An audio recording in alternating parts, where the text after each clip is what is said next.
If your autoimmune flares have gotten worse since perimenopause started, like more frequent, more intense, and completely unpredictable, there's a specific hormonal trigger behind it called estrogen dominance. And today I'm showing you exactly how it's driving your inflammation and what you can do about it. Here's what's actually happening in your body during perimenopause that no one really talks about. And that's the fact that estrogen doesn't just steadily decline during perimenopause. In fact, sometimes it can swing wildly. Some months it can surge even higher than it did in your 20s and 30s and then drop sharply the next month.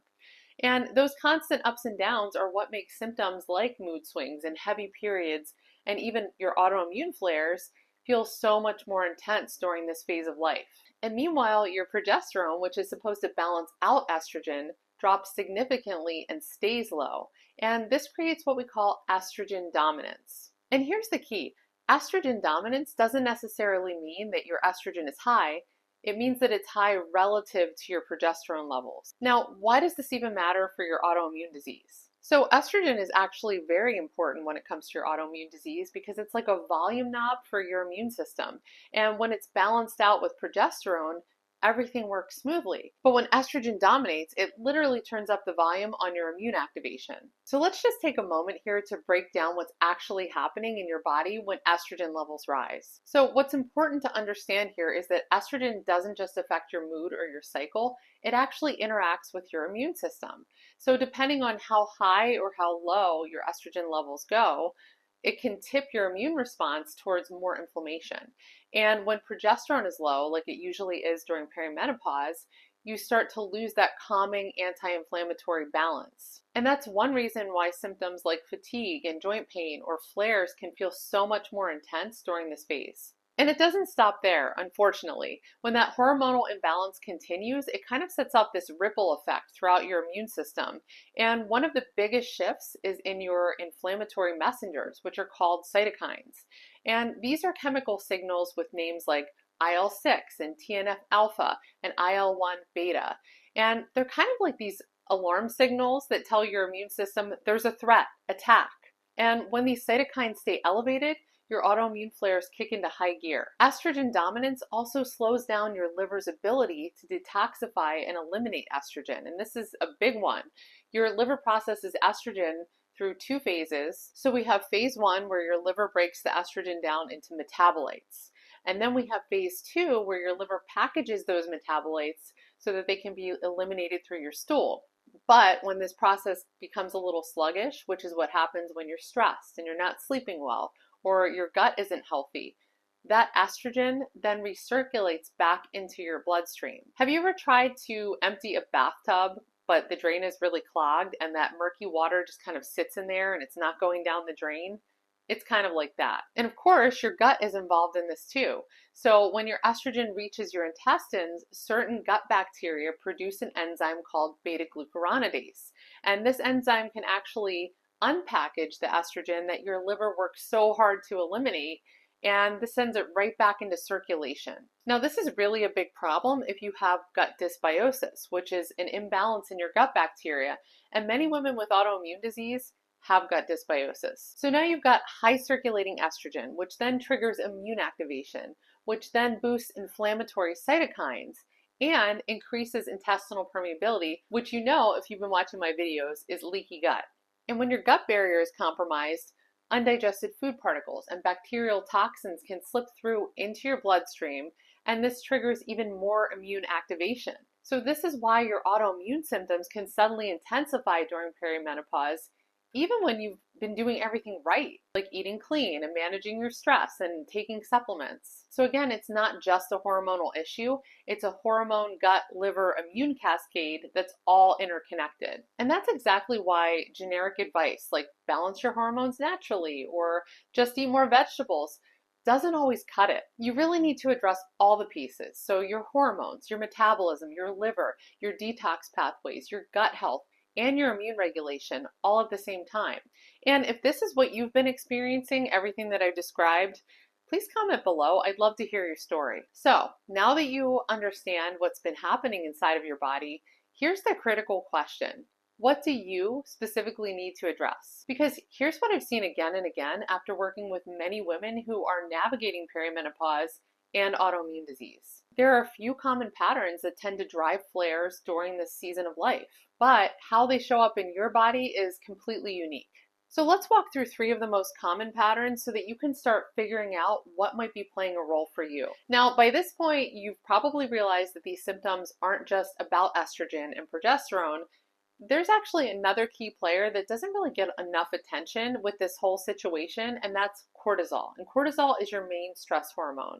It's what helps you to wake up in the morning and handle pressure and get through your busy days. But when it stays high for too long, like with chronic stress or not enough rest or constant multitasking, I'm totally guilty of this one.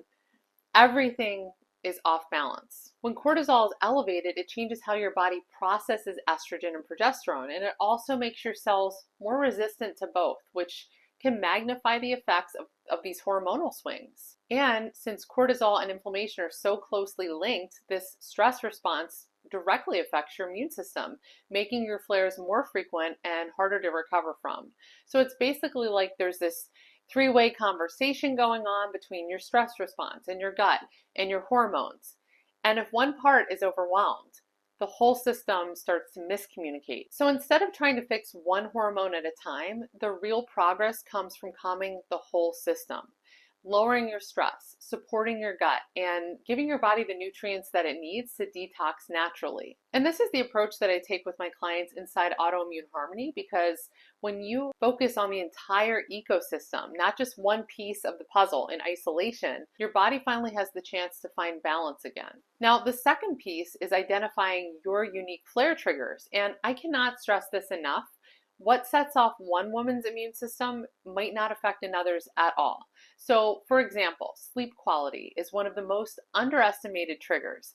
Deep sleep is when your body clears used estrogen and repairs inflammation. So if you're getting fragmented or short sleep, you're actually blocking your body's own detoxification process. Then there's your stress load. That's another important one. And I'm not just talking about big stressors, but I mean those constant low-level stressors, like when you skip breakfast because you're rushing the kids to school, or you grab a protein bar at your desk and while you're answering emails, and suddenly by 3 p.m. you're exhausted and craving sugar. That's not willpower, that's your cortisol and your blood sugar on a roller coaster. And that steady cortisol drip keeps your body in a state of alert and really fuels the inflammation. Food reactions are another trigger, and these can shift during perimenopause with the presence of leaky gut. Foods that were fine before, like eggs or dairy or maybe even fermented foods, can start to trigger flares. And then finally, environmental toxins, things like plastics and synthetic fragrances and cleaning chemicals. These can all act like estrogen inside of your body and can push your hormone balance even further off track. Now, when I work with my clients inside of Autoimmune Harmony, we use functional lab testing like the GI map test to uncover what's really happening inside of your gut, as well as mapping your symptoms and food patterns to reveal what's really driving your specific flares. And when you see that data alongside of how you actually feel day to day, everything kind of starts to come together and make sense. And that's where the real lasting progress begins. So if you've been watching this series and thinking, I really could use some help figuring out where I should even start, I'd love to invite you to book a free autoimmune insight session with me. Now, this is a focused 30-minute conversation where we're going to look at the bigger picture of what's been going on. We talk about your symptoms and your health journey so far and where you've been feeling the most stuck. And I'll ask you a few strategic questions to help reflect on the patterns that you might not have noticed yet, like when your symptoms started to shift and what changes seem to make them better or worse and what you've already tried. And by the end of our chat, you're going to walk away with 1 to 3 personalized insights that will help you to see what your next best steps are more clearly. And if it feels like a good fit, we can also talk about whether or not personalized support inside of the Autoimmune Harmony program could help you to reach your goals faster without all of the overwhelm and guesswork. I only take a few of these calls each week because I want to give every woman that I talk to my full attention and really listen to what's been going on beneath the surface. The link to book is in the description box below. Okay, so the third pattern is all about detoxification and elimination. And this one is a non-negotiable for calming estrogen dominance. Now, here's the reality. If you're not eliminating at least once a day, then your body is recycling estrogen. Your liver packages up the used hormones and toxins for elimination through the stool, okay? But when you're constipated or when your liver is sluggish, that estrogen gets reabsorbed.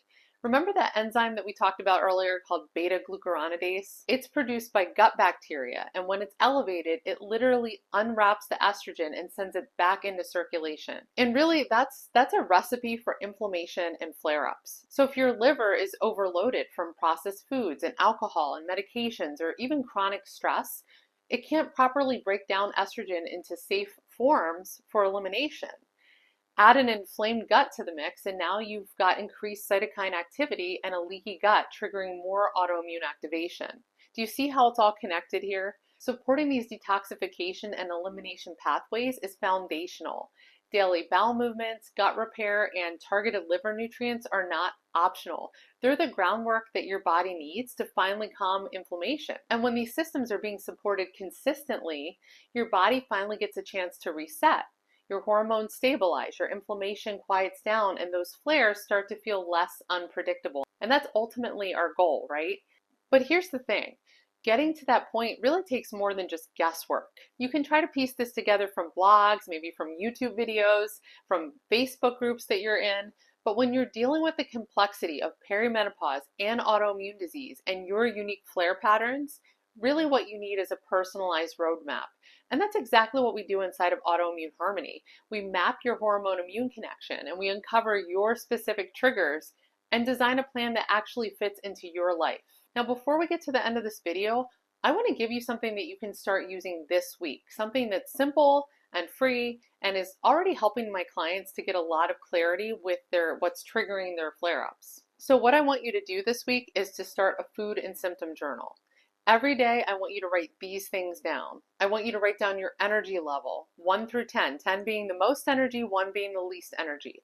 I want you to write down any symptoms or flares that you've noticed. I want you to write down what you ate, how you slept, and what your stress level is. And by about day 7, you're going to start to see some patterns that you might have missed before, like how poor sleep and skipped meals or stressful days tend to trigger your flares. And this is exactly where healing starts. Noticing your body's patterns instead of feeling blindsided by them. It's the same framework that I use with my clients inside of my Autoimmune Harmony program, but we take it even deeper by using functional lab data like I talked about before and personalized nutritional analysis. And if you'd like a little help getting started with this, I've included a free food and symptom journal template inside of my Autoimmune Harmony roadmap. It's linked in the description box below. It's a free resource. You can download it, print it out, and start tracking your patterns tonight. Now, I want you to remember this. Your body isn't working against you. It's trying to recalibrate. Every symptom, every flare, every moment of fatigue is your body's way of asking you for a new kind of support. And once you start to understand that language, everything starts to shift. You realize that perimenopause isn't the end of your story. It could be the beginning of your strongest chapter yet. So start that flare pattern journal this week, grab your free template in the Autoimmune Harmony roadmap, and if you're ready for personalized support, go ahead and schedule your insight session. I'll see you in the next one.